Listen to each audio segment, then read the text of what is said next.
Shalom, selamat pagi Bapak Ibu Saudara yang dikasihi Tuhan Yesus Kristus. Selamat berjumpa dalam renungan pada pagi hari ini.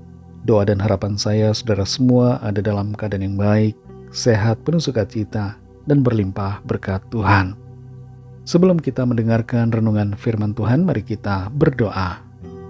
Bapa, dalam nama Tuhan Yesus Kristus, Bapa yang Maha Kasih, Maha Kuasa, dan Maha Berdaulat atas segalanya, Bapa, dalam nama Tuhan Yesus Kristus, kami bersyukur untuk kasih Tuhan, untuk kemurahan-Mu bagi kami. Kembali kami ada saat ini semua karena anugerah Tuhan bagi kami. Saat ini kami mau mendengar sabda firman-Mu. Urapilah kami Tuhan supaya kami mengerti dan taat pada kehendak-Mu. Dalam nama Tuhan Yesus kami berdoa. Haleluya. Amin. Saudara yang dikasihi Tuhan, ayat renungan kita pada saat ini terdapat dalam 1 Timotius pasal 3 ayat yang kelima. Tertulis demikian.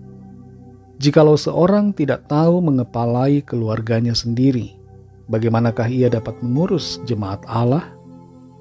Saudara yang dikasihi Tuhan, walaupun cukup memalukan, tapi perlu diungkapkan bahwa tidak sedikit pendeta yang gagal dalam kehidupan rumah tangganya. Di Amerika Serikat sekitar 25% pendeta bercerai, tapi masih tetap melayani sebagai seorang pendeta.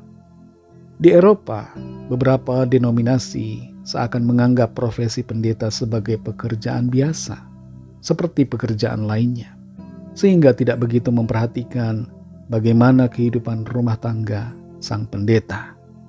Tidak heran ada pendeta yang sudah menikah beberapa kali, tapi masih melayani.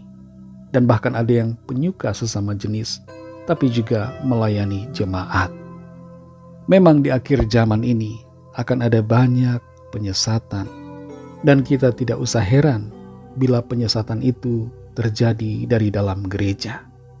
Karena kemurtatan akan merajalela di zaman akhir, sebagaimana yang telah dikatakan firman Tuhan. Dan orang akan menjadi tidak peduli kepada nilai-nilai kebenaran.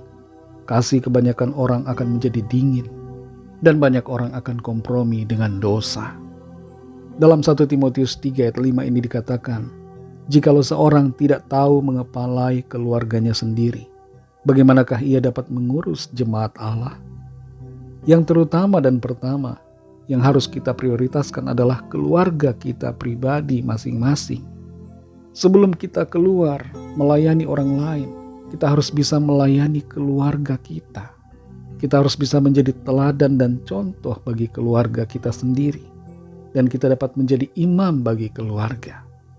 Hal ini berlaku bukan hanya untuk pria, tapi juga wanita. Suami dan istri, ayah dan ibu, hendaknya bersama-sama menjadi contoh yang baik bagi anak-anak. Suami dan istri hendaknya saling mengasihi dan mengampuni satu sama lain. Iblis tidak senang dengan keluarga yang harmonis. Iblis tidak mau ada yang bahagia dalam keluarga yang utuh. Dan itu sebabnya iblis berusaha menghancurkan keluarga anak-anak Tuhan, agar dengan demikian melumpuhkan efektivitas pelayanan. Kita perhatikan saudara dalam ayat ini, tertulis kalau seorang tidak bisa memimpin keluarganya sendiri, bagaimana bisa ia dapat mengurus jemaat Tuhan? Salah satu indikator dan syarat untuk dapat menjadi seorang pelayan Tuhan yang baik adalah dapat memimpin keluarga dengan baik. Ini bukan berbicara tentang sikap otoriter dalam keluarga, sehingga semua orang dalam keluarga menjadi takut, tapi sikap yang mengasihi, mengampuni, dan memberikan teladan hidup yang baik dan penuh kasih, penuh kemurahan dan kebaikan serta pengampunan. Syarat yang diberikan dalam ayat ini sangat keras dan tegas mengenai kualifikasi seorang pelayan Tuhan. Mengapa demikian, saudara? Karena seorang pelayan Tuhan akan menjadi sorotan dan panutan dari jemaat, dan juga menjadi sorotan dari orang-orang di luar jemaat, menjadi sasaran perhatian dari orang-orang yang belum mengenal Tuhan, sehingga sedikit saja celah dalam keluarga, apalagi kegagalan dalam rumah tangga, akan menjadi contoh yang buruk bagi jemaat dan celaan bagi orang lain yang akan mempermalukan nama Tuhan. Saudara yang dikasihi Tuhan, Tantangan dalam kehidupan rumah tangga dan keluarga semakin banyak dan semakin sulit seiring dengan kemajuan zaman dan teknologi. Tapi kalau kita sungguh-sungguh hidup dalam kasih kepada Tuhan dan kasih kepada sesama, maka kita pasti akan mampu hidup dalam keluarga yang penuh dengan sukacita, bahagia, saling mengasihi dan mengampuni dalam kasih Tuhan.